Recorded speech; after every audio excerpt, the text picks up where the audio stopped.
So the first question is the total number of grades of ordinary concrete stipulated in IS 456 2000 are option है 10, 8, 3, 6। UPPSC A 2020 में question पूछा गया है। सो यहाँ पे पूछा गया है total number of grades of ordinary concrete as पर IS 456 2000। सो एज पर IS 456 2000 the total number of grades ordinary concrete that is 3, that is M10 से लेकर M15, that is M10, M15, M20। So correct option क्या होगा? That is option number 3, that is 3। Next question है as पर IS 456 2000 the range of standard concrete is option है M25 to M55, M20 to M55, M25 to M50, none of these। UPSC A 2020 में question पूछा गया है। So as per IS 456 2000 the range of standard concrete is, so as per IS 456 2000 कितना है standard concrete का range? M25 से लेकर M55 तक रेंज है। बट कभी कभी क्या होता है आपसे क्वेश्चन पूछ सकता है, तो इस कंडीशन के हिसाब से क्योंकि M55 का ही गिवन है तो यहाँ पे करेक्ट ऑप्शन ए होगा। बट अगर जो नया रिवीजन आया कोड में अमेंडमेंट इन 2003 में जो आया है उसमें जो स्टैंडर्ड कंक्रीट के जो ग्रेड्स हैं वो M25 से लेकर M60 तक है। सो अगर यहाँ पे अगर 60 गिवन होता तो हो सकता है ऑप्शन ये वाला करेक्ट होता, बट यहाँ पे 60 गिवन नहीं है तो प्रीवियस जो भी कोड में चल रहा है उसी के हिसाब से होगा, तो ऑप्शन ए करेक्ट होगा। So next question is the method suitable for measuring the workability of dry concrete mix having very low workability is option is slump test, compaction factor test, VB consistometer test, Vicat test। UPSC A 2020 में भी recently पूछा गया है।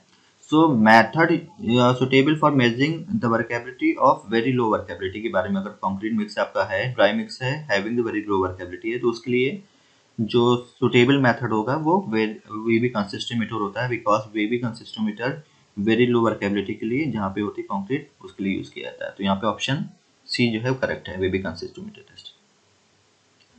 Next question है the flexural strength of M30 concrete as पर IS 456 2000। Option है 3.83 MPa, 5.47 MPa, 21.23 MPa, 30 MPa। UPPSC A 2020। So as पर IS 456 2000 जो फ्लेक्सुरल स्ट्रेंथ होता है वो होता है that is 0.7 under root FCK। तो M30 है, सो M30 के लिए FCK की वैल्यू कितनी होगी? दैट इज 30 न्यूटन पर mm स्क्वायर। सो पुट करते हैं 0.7 अंडर रूट 30, तो सॉल्व करेंगे वैल्यू होगी 3.83। So that is correct, option A is correct. Next question है the group of constituents of cement in decreasing order of their contribution to the strength of cement.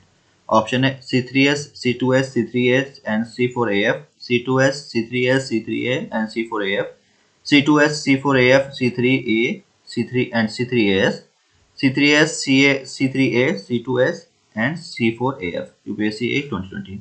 सो यहाँ पे decreasing order में करना है और strength के according. तो सबसे ज्यादा स्ट्रेंथ होता है वो C3 देता है, C3S, then C2S, then C3A and then C4AF। तो इसके अकॉर्डिंग क्या होगा? दैट इज ऑप्शन ए जो है वो करेक्ट होगा। नेक्स्ट क्वेश्चन है addition of fibre in concrete results in, option है body increase in compressive strength, increase in ductility, enhance toughness, all of the above. UPSC 2020। So fibre अगर concrete में add करते हैं तो कंप्रेसिव स्ट्रेंथ भी increase करती है, करेक्ट है, डक्टिलिटी भी इंक्रीज करती है, सभी सही है, और टफनेस भी इनहेंस होती है। तो यहाँ पे क्या होगा? ऑल ऑफ दी अबव जो है वो, दैट इज ऑप्शन डी जो है वो करेक्ट होगा। नेक्स्ट क्वेश्चन है pozzolanic material must be compose mainly of microscopic silica, microscopic and amorphous silica, microscopic and crystalline silica, all of the above. So UPSC A तो 2020 question है। तो pozzolanic material जो है must be composed of mainly microsilica से भी होता है, amorphous silica और क्रिस्टलाइन सिलिका। तो यहाँ पे क्या होगा? All of the above, that is option D correct होगा। नेक्स्ट क्वेश्चन है the water cement ratio for ferrocement mix should be, option है less than 0.35, between 0.35 to 0.4, between 0.4 to 0.5, greater than 0.6। So UPSC A 2020। So ferrocement mix के लिए water cement ratio generally होता है 0.4 से लेकर 0.45 के बीच में होता है। तो यहाँ पे जो करेक्ट ऑप्शन होगा ऑप्शन सी करेक्ट होगा।